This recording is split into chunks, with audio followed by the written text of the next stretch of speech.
Look at the men around you who are 65. Look at how they walk. Look at the absolute absence of fire in their eyes. Look at their relationship with their own bodies, the way they lower themselves into chairs like they're negotiating with something that might hurt them. Look at how quickly they reach for the armrest. Look at how many of them are on 5 medications before breakfast and still call themselves healthy because their doctor told them their numbers are within normal ranges. The medical system and the financial system have successfully castrated an entire generation of men and convinced them that the castration is just called getting older. It is not getting older.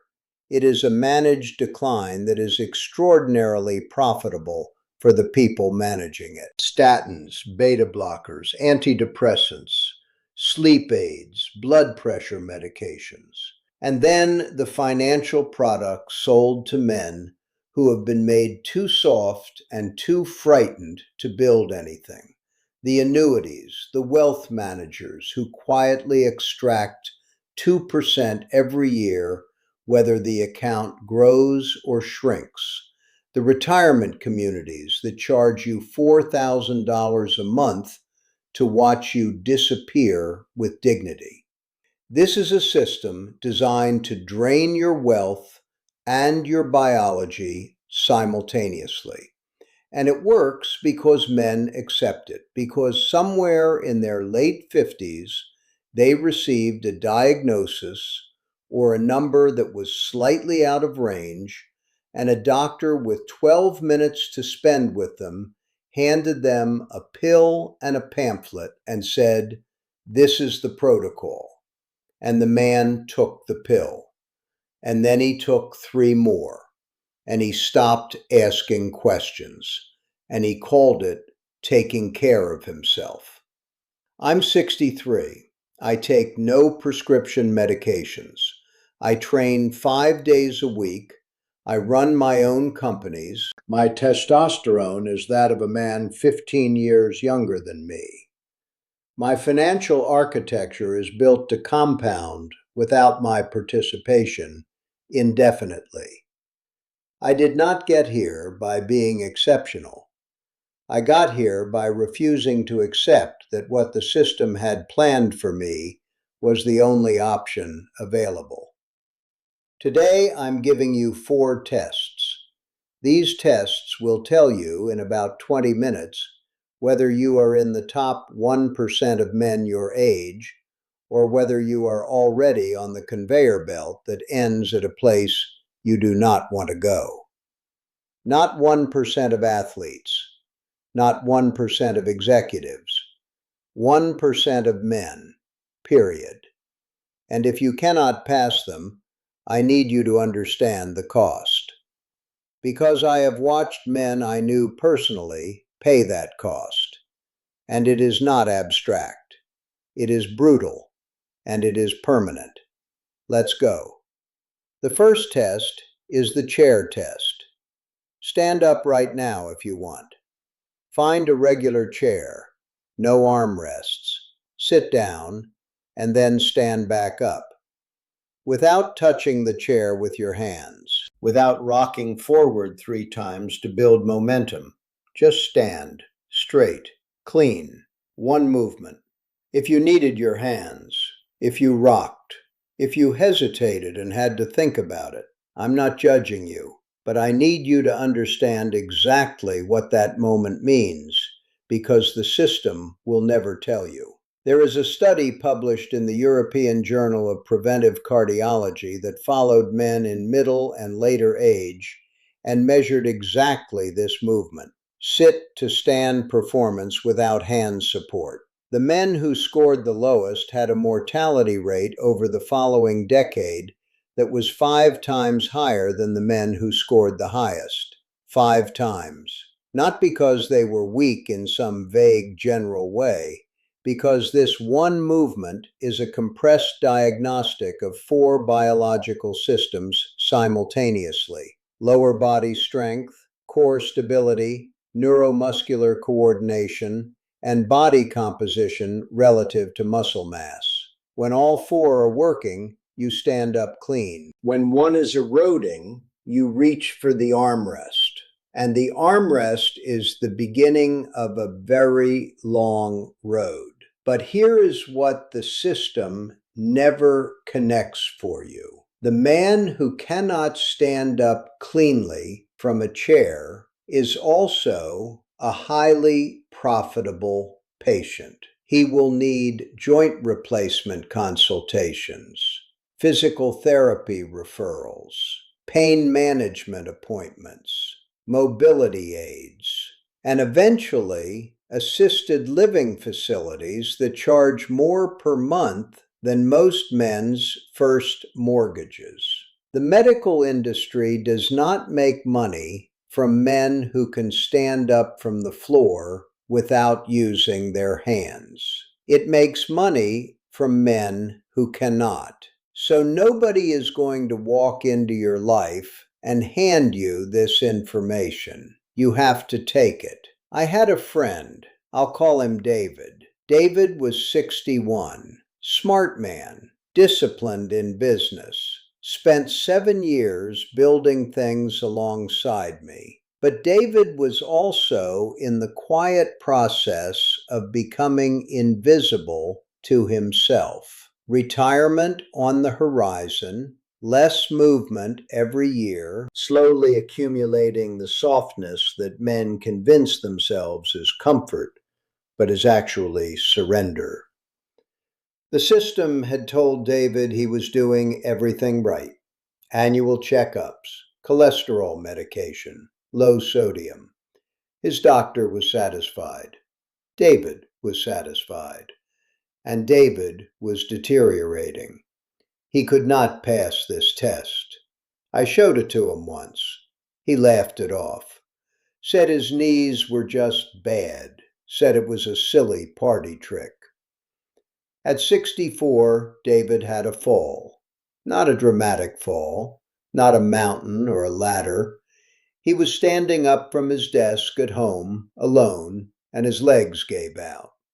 He was on the floor for 4 hours before his wife came home. 4 hours on the floor of his own house in the life he had spent 4 decades building.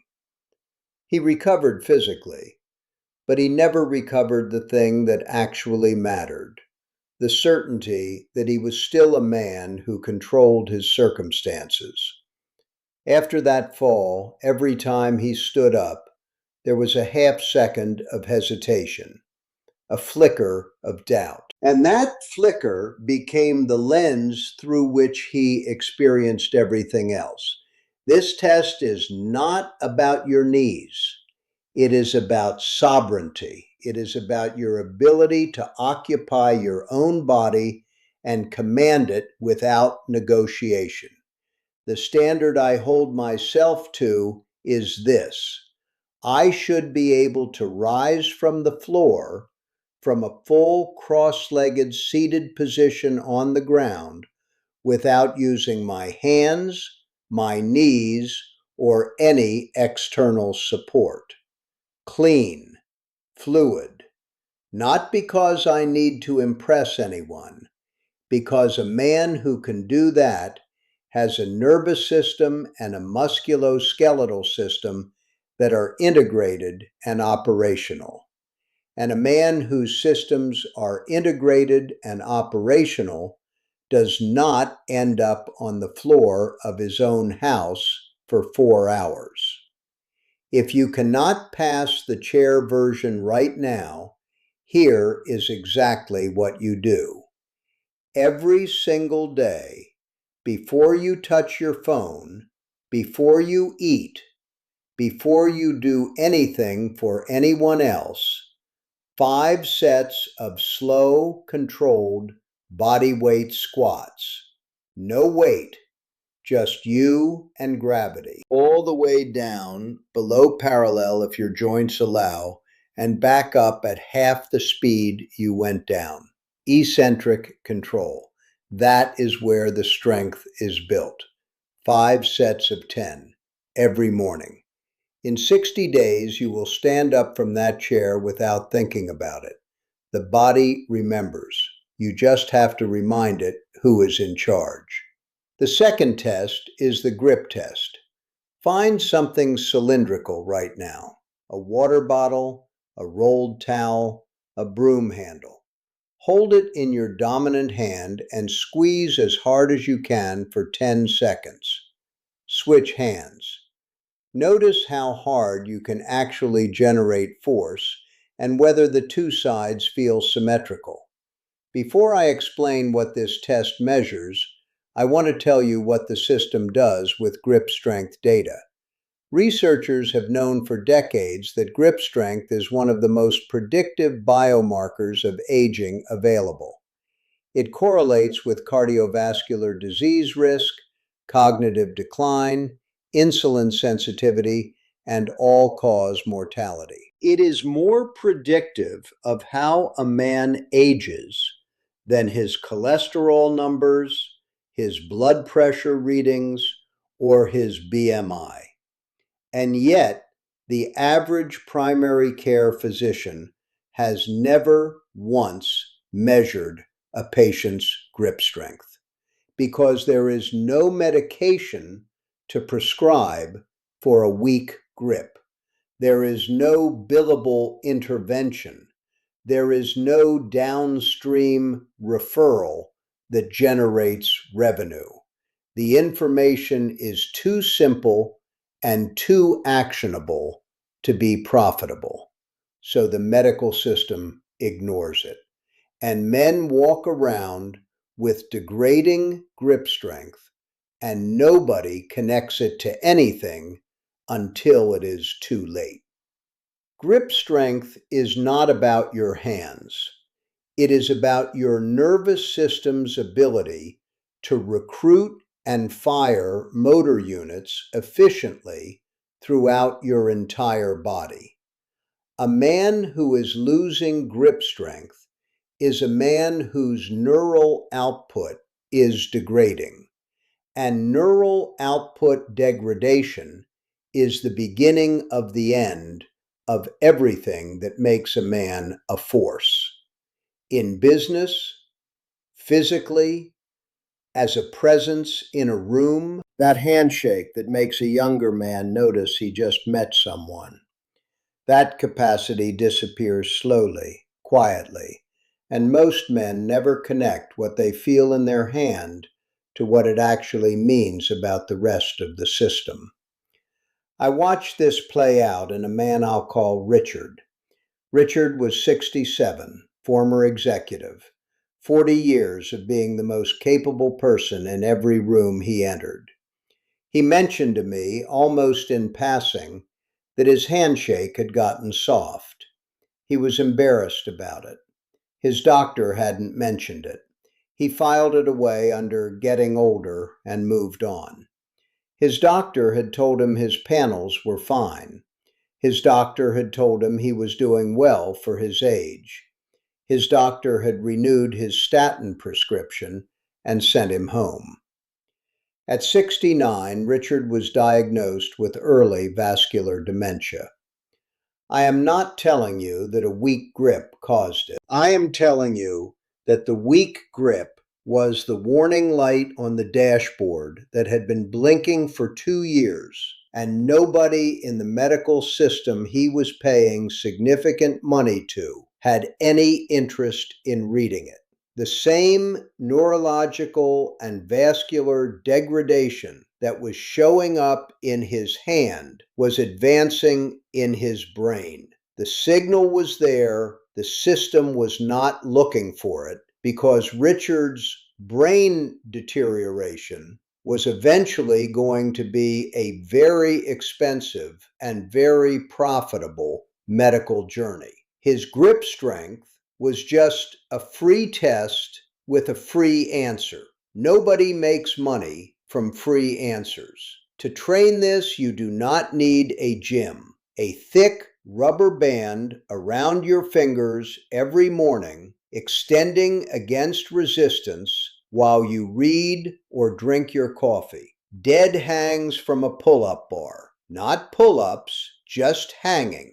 30 seconds twice a day. Carry your groceries by the handle when you can. Get a thick grip trainer and use it every night while you watch television. Costs less than a copay.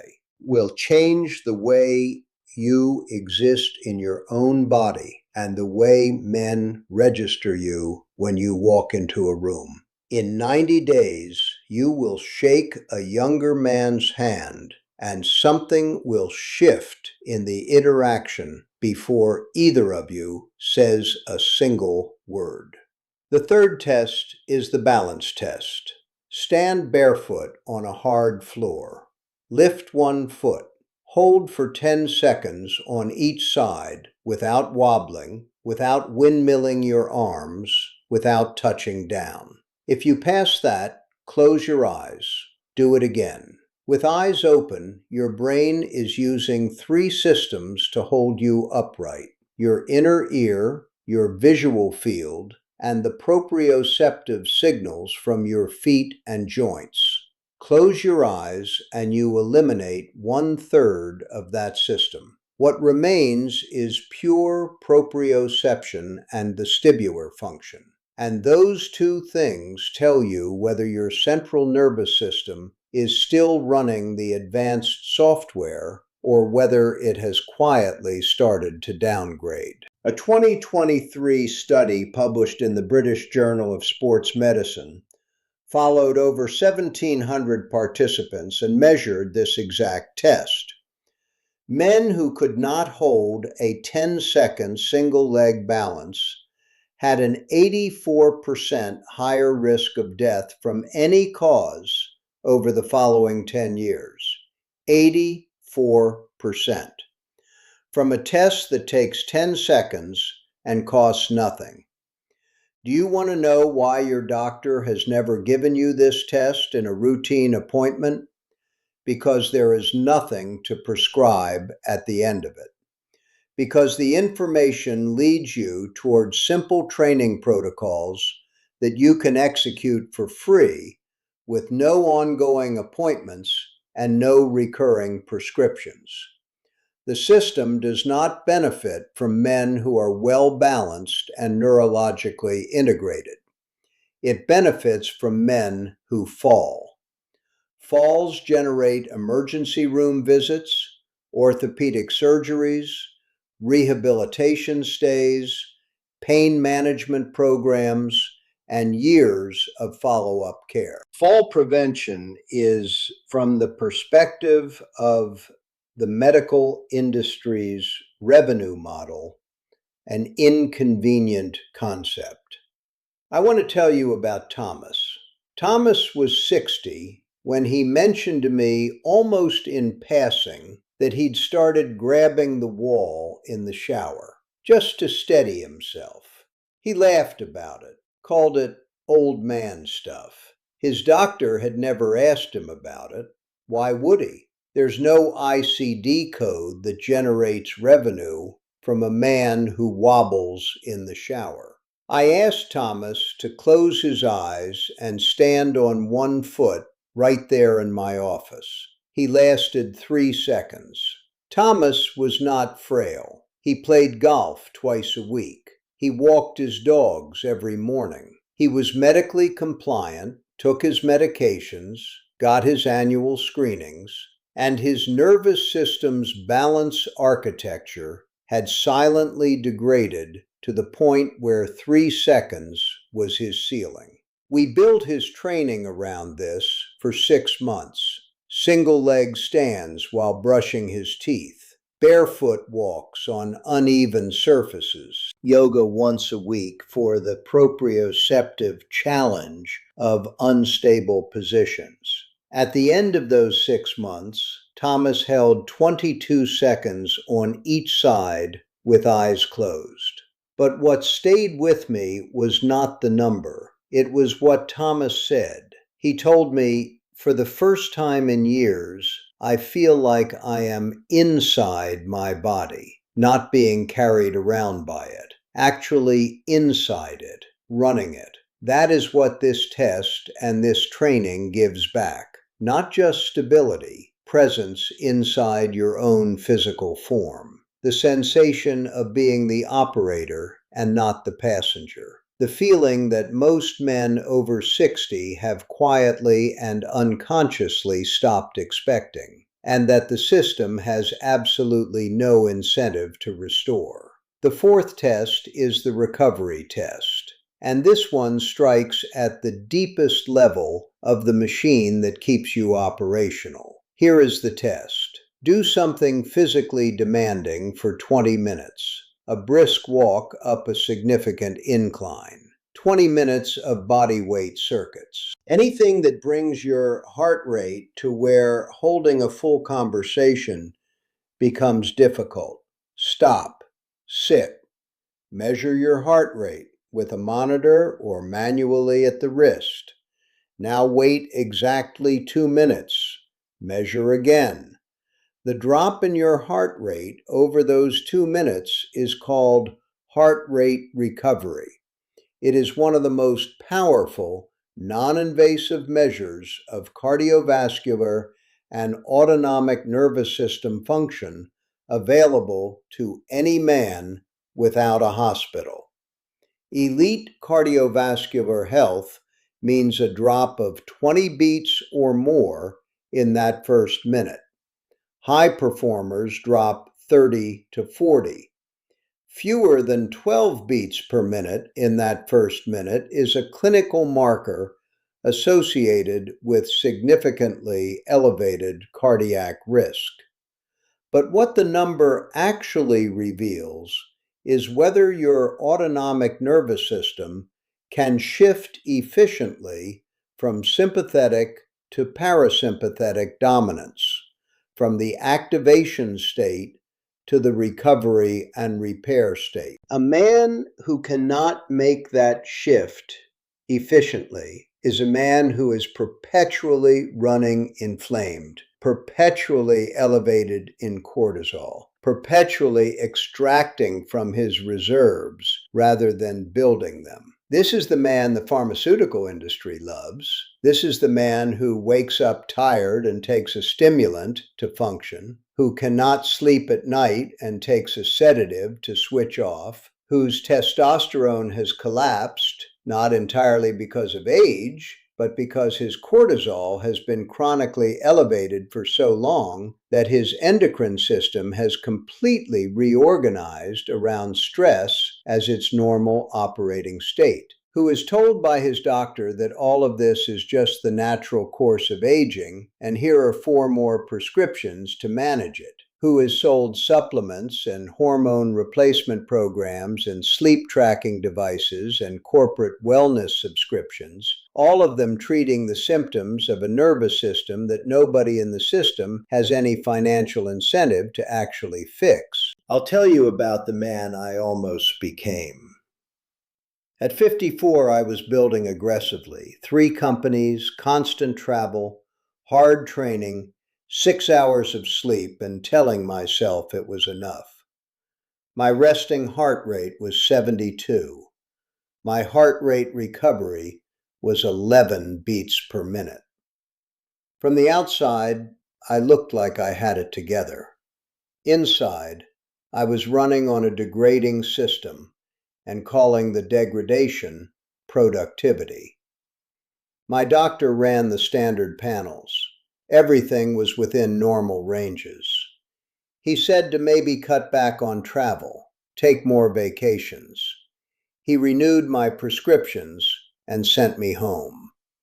I changed doctors. I found someone who understood the difference between not dying yet and actually thriving. Over 18 months, we rebuilt my sleep architecture from the ground up. We addressed the cortisol dysregulation directly.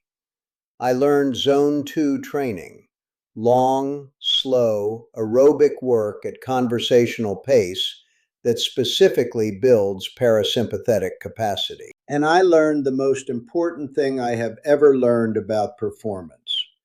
The goal is not to train harder. The goal is to become a man who recovers harder. The training is the stimulus.